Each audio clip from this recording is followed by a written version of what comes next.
Welcome.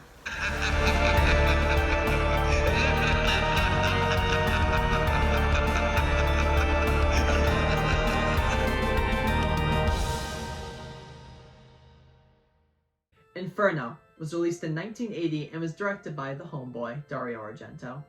It stars Lee McCloskey and Irene Miracle, and it is about a young poet who discovers a terrible secret and asks her brother to come to help her. I know that plot description is very, very broad, and the reason behind it, and this is going into like my first big con with the film, is the plot is very weak. About 40 minutes in is where we really start to understand what the plot of this movie is going to be, because before that it's just a bunch of stuff happening with no real, I don't want to say no real consequence, but really nothing that we understand to where we're going with this film. And that's 100% my biggest issue that I have with this movie. But with that being said, after watching the film, I completely understand why the beginning is like that, but that doesn't take away from the fact that the plot is weak.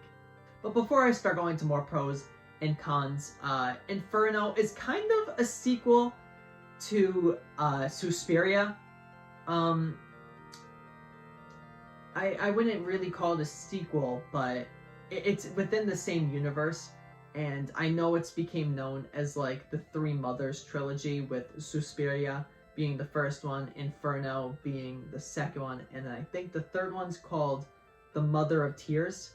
I haven't seen that film. That's one that's probably next on my list to watch so I could finish the Three Mothers trilogy. But something that I really liked about this film is them discussing the Three Mothers and kind of the mythology behind it. It's very interesting how we have Mother Suspirium, we have Mother Lacrimorium, and then there's Mother Tenebrarum. Tenebrarum? I forgot how you say it, but it was really interesting finding out all about these three mothers. Now, we know Mother Suspiriorum from Suspiria, but we never knew that there were two other mothers until watching this film. And it was just really cool getting kind of this new context to this universe that these films take place in, and having this mythology. And I just wish that we had more set rules within this world than what we are given.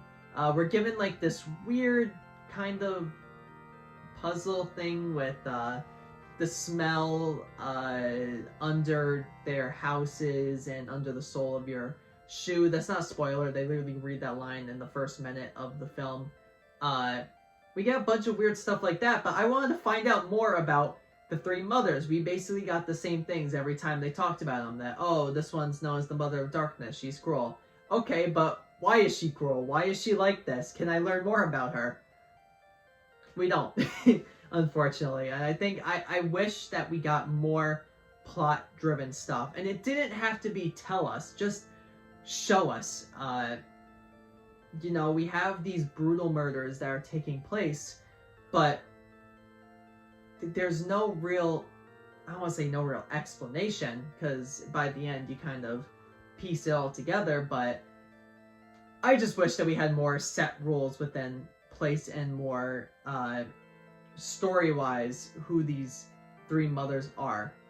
I wish we got more of that.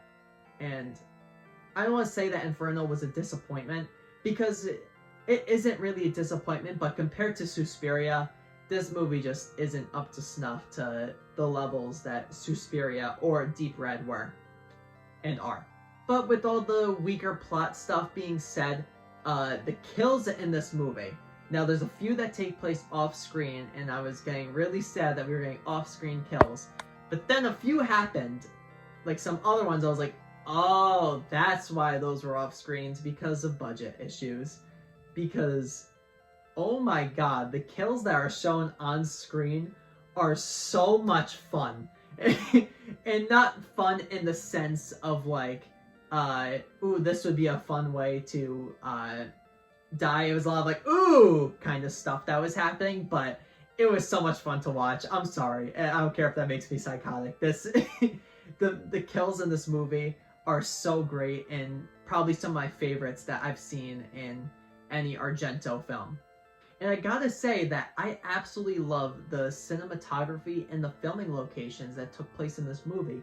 These are big, elaborate sets that just had me in awe every time that something new came up. And the opening sequence, which is about the first 10 to 15 minutes, I'd say, of the film, are so good and is shot so well. And I can't lie, one part had me jump a little bit.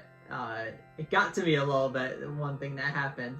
And it's not because, like, the effects were crazy and I was like, oh, it was just a very well-placed jump scare.